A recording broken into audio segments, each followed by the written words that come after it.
you have already had your morning exercise this morning. Start by 6, at my 7. Wow. 6 a.m. dot. I go to bed about 1, 2, 6. I'm exercising. I stop by 7. Within that period I'm exercising. You know, I follow this church in America. Yes. St. Thomas Parish. Their mass starts by 6.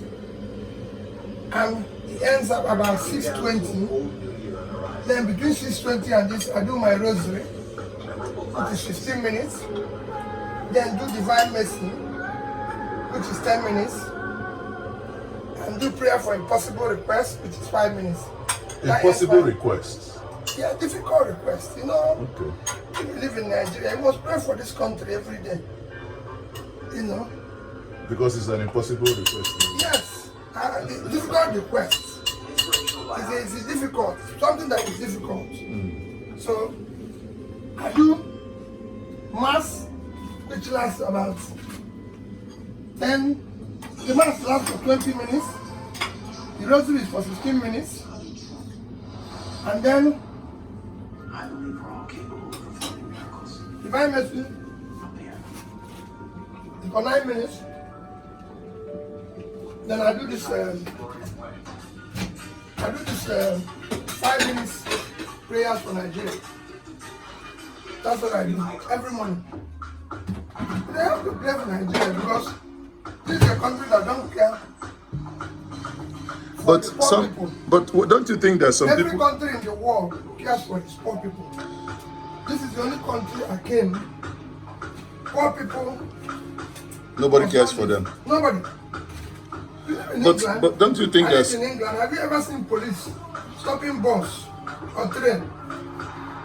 They stop the big vehicles, stop the big men from going. This place,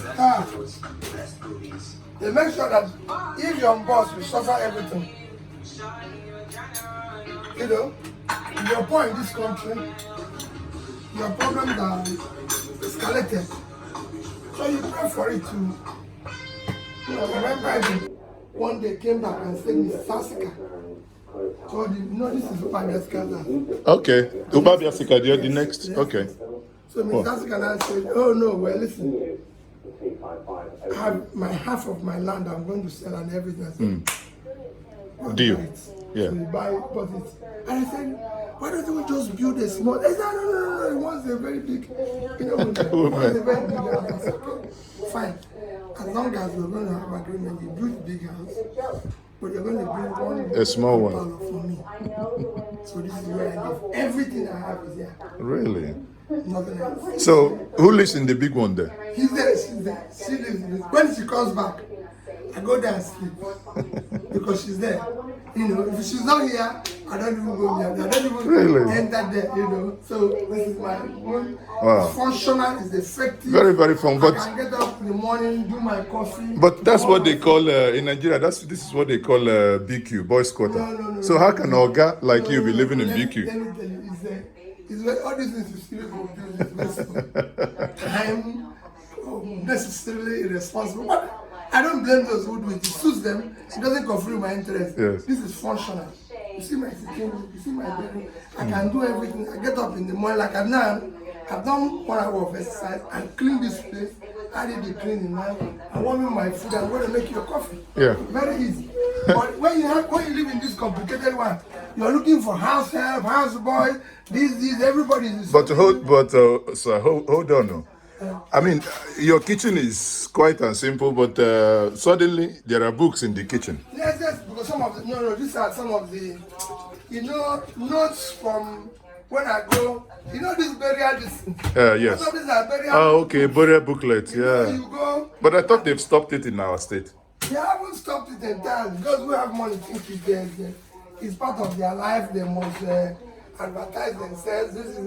I personally have stopped as much as I can from writing all these funeral orations. No. You're writing about somebody you've never met, and you're saying wonderful this. Somebody, no. So for me, the person has died. All you're doing is waste of time writing all those nonsense. If the person has done good, you go to heaven. If he's done bad, he's going to hell. If you like, write anything. So I live in a more functional way. It's tough for people to see like that. Basically, I don't live with house helps. It's not my life. And it makes people lazy. No, sure. Sure. So when I tell people I get up in the morning, after I'm walking around the house tonight, everything. Now I have to face my tea and tea. I must say that's what I think that's one thing we share in common. Do it yourself. The calf coffee. The calf, okay, yes. I don't take sugar. It's a privilege that you're making coffee for me, sir. No privilege. It is so. No. How can you say it like that? Making coffee. Everybody can make coffee for you. You know, coffee is just coffee. Coffee. It's just coffee. Everybody can make. In fact, it's my joy serving people. Ask people when I was in government. Ask those who came to government to eat. It was me who served their food.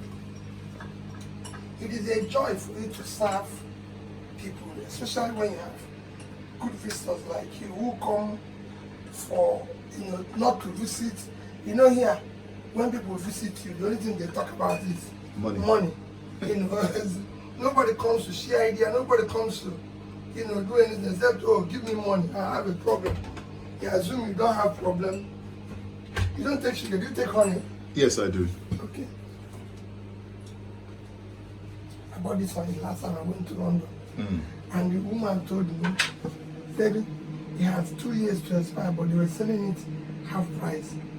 And they said you must consume it in 2 years. I said, I'm going to make sure I finish it too. So I'm helping in the finishing. So just something. Then you come around, you see other people celebrating as if, especially with public money, as if they're in Hollywood. Yet the person in question, before he got into the public office, was almost a pauper. Thank you. Could not even afford those things. Is that enjoying? And what even annoys me more is when you question, you said, I used to enjoy those things. How? No. Even if you used to enjoy it, you're not a public figure. You shouldn't do it any longer. Because you're not showing a good example of what should be. Even if you used to do it in your private life, you're not a public person. I tell people, for example, a British Airways Gold for Life member. For life, you need to do about 20 years of flying in business class once every month for you to be a British Airways Gold for Life. Okay. But since I went into public office, if you see me in first class, and I'm upgraded by British Airways, if ever, which rarely happens. And I cannot go there any longer with my money, even if it's my money, because I've seen that going to this hospital, that difference between business class and first class can buy a lot of seats for people in classrooms. So I don't need it any longer. Locally, from the day I became governor, until I became governor, I was chairman of bank, in the business side of it. I now fly the economy side of it. In fact, in my last, about September this year, I argued with somebody who said to me, Peter, tell me why you should fly, why you should continue doing the economy with all the things you do. And I said, man, there's nothing wrong in it. It's a 45 minutes journey. In Europe, nobody flies even all these classes see people fly. But then, let me tell you, you won't know the difference. If I fly economy to Abuja or Enugu, it costs me 25, maximum 30,000. If I fly business class, it's 75. He said yes. I said, okay, we are going from Abuja to Enugu. So we arrived in Enugu. I won't call him. I said, where is your village? He told me. So I said, we'll go to your village. So we go to the village. In the market square in his village, I called 10 women. 10. Sorry, not 10. Yes, 10 women. I addressed them. After addressing them, I said, I'm going to give you people 10,000. The differential. The excitement, you could not, nobody could believe it.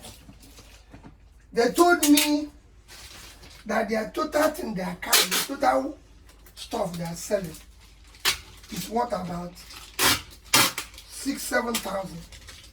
So that 10 I've done, I've doubled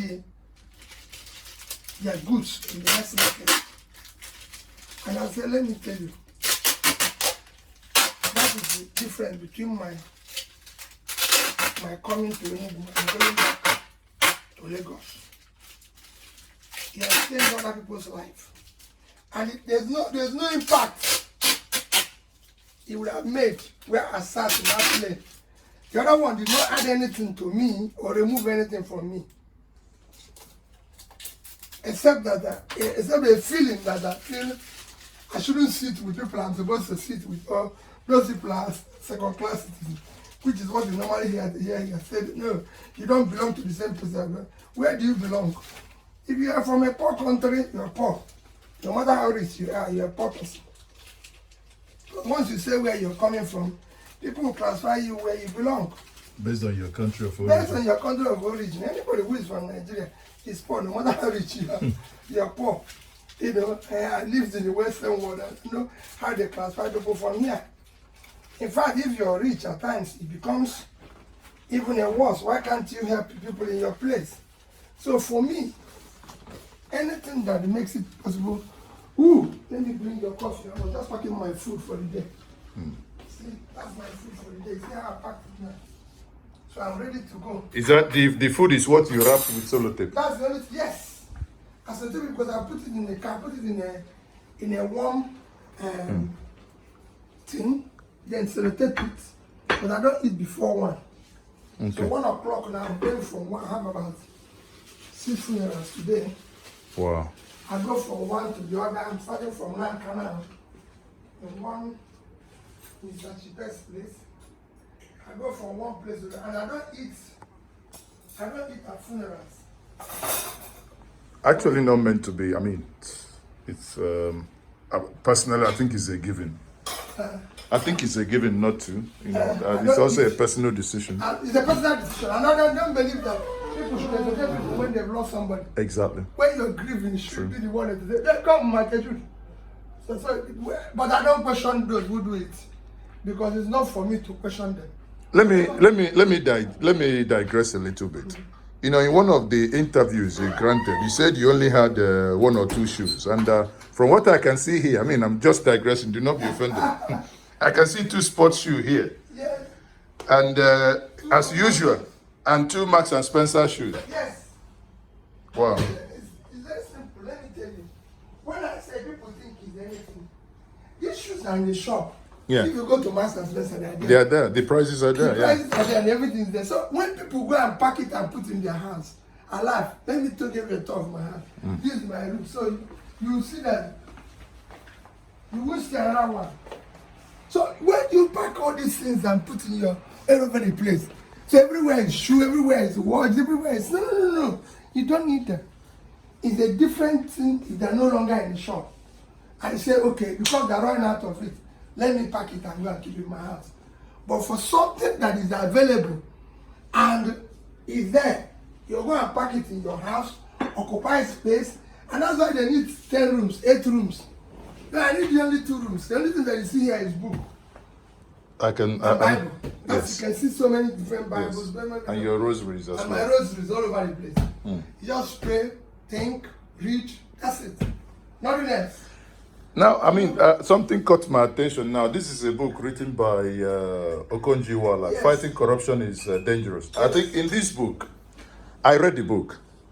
And in reading the book, I can't remember the chapter, but if I glance through, I will see. But one of the striking things was, everybody complains that Nigeria has no money. But in this book, you were mentioned as one of those, actually the champion of someone who was saying, let us save money. And everybody and others, those who are shouting we don't have money are those that went to court. Let me tell you, no, what was there was page 61. It was an argument about savings. Because while I was crying towards the governors and everything, let's save money. And everybody said no, and shouting at her. And everything. I said, why can't we save money? This is the only country that I know that have oil or call it any assets that is diminishing, that doesn't save. Depreciating assets. Depreciating assets. Yeah. Every depreciating assets you're meant to save because it's not going to be there forever. Mm-hmm. That is why from Norway to everywhere, we're not saving. Mm-hmm. So what the argument was about saving money. And I keep saying it. There's no reason why this country should not make a law now and say, oh, we must save money. You know what people tell me? Oh, we are borrowing. I say, listen, it doesn't matter. That even Norway, with 1.something trillion sovereign wealth fund, my brother, their debt to GDP is still about 40%. So there's nothing wrong. You can be borrowing. Japan that is the debt to GDP of over 200%. You can say that it's one of the most indebted first world. They still have up to 2 trillion American treasury bonds or investment. So, but the question is, what to do with the money? But it appears here we borrow to share, or rather to, as the case it is now, maybe one day to make an official interview and I'll tell you I'm borrowing here. Now we're just drinking coffee. Let's start with the coffee. Thank you very much. I have enough money because it was my personal money that I used. And support of genuine Anambra State people who I can call names. Then, of course, my re-election was based on I did this, allow me to finish it. Suddenly, the whole thing has changed where you now have to queue up in my own village and pay people. No way, I can't do it. Pay people to vote. I can't do it. That's insane. Just like he has done in the judiciary. In this state, Ngige was hosting 5 tribunal judges. Quote me, documented. 5 of Ngige was their host. They were in court for 3 years and gave judgment in my favor. I went to Court of Appeal in Enugu. I got judgment. One of the judges I remember very well that wrote judgment in my favor. 5 of the judges was Amina, who is now in Supreme Court. I never met her till about 2 or 3 years while I was in government. I came to the airport one day, Heathrow, to check into British. She was going to Nigeria. I was coming back in Nigeria. And he said, Mr. Obi. And I turned and she told me who she is. I never gave her even, what do I call, pure water. When she wrote that judgment. When I did my interpretation, when I was impeached, the judge who brought me back in Anambra State here, I didn't give her 1 kobo. She later became the chief judge. The person I went to at Court of Appeal, Ogebe, wrote my judgment to come back. I never met Ogebe until when she retired from Supreme Court. When I went for an interpretation with NJENJE, none of the Supreme Court judges did I ever had a discussion with or met before the judgment. So when I hear what is happening in our country, I'm worried. It must worry every concern. I'm worried that people come to talk to you, not how we can better the country, but how it's going to benefit them, the new land they're going to buy, this, that. I said, listen, mine is how do we get the poor person in this country to live? Fix, yeah. How does he live? How do you want, everybody just want to make billion. Do we ever think about how are the schools going to run? How are we going to fix the hospitals, this? Things that are very simple. But like I said, we'll do a formal interview one of these days and we'll discuss all